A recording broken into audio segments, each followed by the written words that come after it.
NSC মানে national security guard বুলি কোৱা হয়। চ' ইহঁতৰ ডিটেইলছ কিছুমান চাই ল'ম, মানে আপোনাৰ চেলেৰি কি হয়, তাৰপিছত আপোনাৰ চেলেৰি মানে দৰমহা কিমান, তাৰপিছত আপোনাৰ পষ্ট কি আছে। চ' সকলোবোৰ ডিটেইলছত যিমান পাৰোঁ আলোচনা কৰিবলৈ চেষ্টা কৰিম ইন দিছ ভিডিঅ'। চ' বানে ৰাখক গাইজ ভিডিঅ' ক এণ্ড তাক তো বলক গাইজ চাই লওঁ। চ' লিখা আছে the average salary of the national security guard, মানে NSC কামাণ্ডো আৰু মেইনলি আমাৰ ভাৰতৰ। চ' কামাণ্ডো ইজ মোটামুটি আপোনাৰ মাহত নহয়, এইটো বছৰত আপোনাৰ 10 লাখকৈ চেলেৰি দিয়ে annually, 10 lakh annually and between, ঠিক আছে। চ' মোটামুটি আপোনাৰ 10 লাখ পাই যাব আপোনাৰ NSC কামাণ্ডোত আপোনাৰ। বাই দা ৱে গাইজ, আপোনাৰ ৰেংক ৱাইজ এইটো বেলেগ বেলেগ হ'ব পাৰে, তথাপি আপোনাৰ বছৰত আপোনাৰ 10 লাখ এইটো মোটামুটি পাই যাব আৰু। চ' যিয়ে নহওক বলক আৰু ডিটেইলছত চাই লওঁ কিছু। চ' ইয়াৰ নেক্সট আহিলে the highest celery is of the director general, মানে কামাণ্ডোৰ আটাইতকৈ দাম আপোনাৰ পাব কি, মানে চেলেৰি পাব আটাইতকৈ ডাইৰেক্টৰ, ঠিক আছে। তাৰপিছত আছে আপোনাৰ এডিশ্যনেল ডাইৰেক্টৰ জেনেৰেল, তাৰপিছত ইনস্পেক্টৰ জেনেৰেল পাব, ডেপুটি ইনস্পেক্টৰ, গ্ৰুপ কামাণ্ডাৰ, তাৰপিছত এইবিলাক লিখা আছে, ঠিক আছে। আৰু ভিডিঅ'টো পজ কৰি আপুনিও পঢ়ি ল'ব পাৰিব, এইবিলাক কোনো কথা নাই। চ' এইবিলাক বিভিন্ন ধৰণৰ বিভাগ এইটো, আৰু ইহঁতৰ মানে আপোনাৰ চেলেৰি বহুত আৰু এইবিলাক। চ' এইবিলাক লিখা আছে ধুনীয়াকৈ। তো হাইষ্ট আপোনাৰ চেলেৰি পাব আপোনাৰ NSCৰ আপোনাৰ হ'ল আপোনাৰ এইটো ডাইৰেক্টৰ জেনেৰেল, তাৰপিছত এডিশ্যনেল ডাইৰেক্টৰ জেনেৰেল আছে, inspector general, deputy inspector, group commander. So' এইবিলাকৰ মানে বহুত দৰমহা আৰু মানে কামাণ্ডাৰ NSC মেইনলি। যিয়ে নহওক বলক আৰু কি লিখা আছে চাই লওঁ। চ' তাৰপিছত আছে আপোনাৰ after team commander there are 3 grades of assistant commander followed by ranks grade 1 grade 2 and lastly cabinet treatment হুজ চেলেৰি ইজ মোটামুটি 30,000 পৰা 40,000 লৈকে। চ' এইটো এটা বেলেগ ৰেংক আছে, গ্ৰেড 1 গ্ৰেড 2 এইবোৰৰ ৰেংক আছে ইহঁতৰ আফটাৰ কামাণ্ডাৰৰ পিছত। চ' যিয়ে নহওক এইখিনি পঢ়ি ল'ব।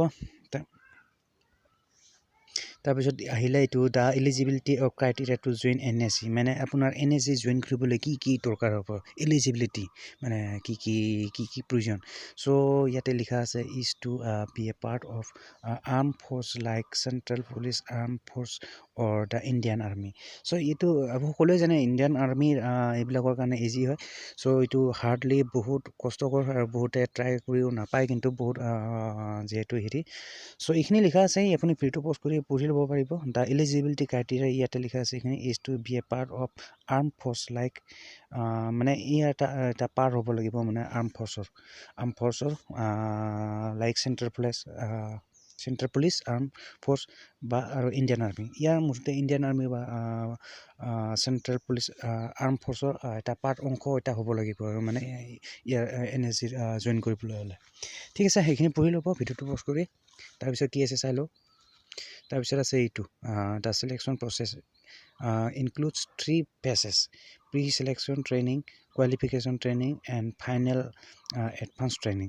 মানে আপোনাৰ চিলেকশ্যন প্ৰচেছটো 3টা ভাগত ভগাই দিছে। ইয়াৰ চিলেকশ্যন প্ৰচিডিউৰটো মানে 3টা ভাগত ভগাই দিছে।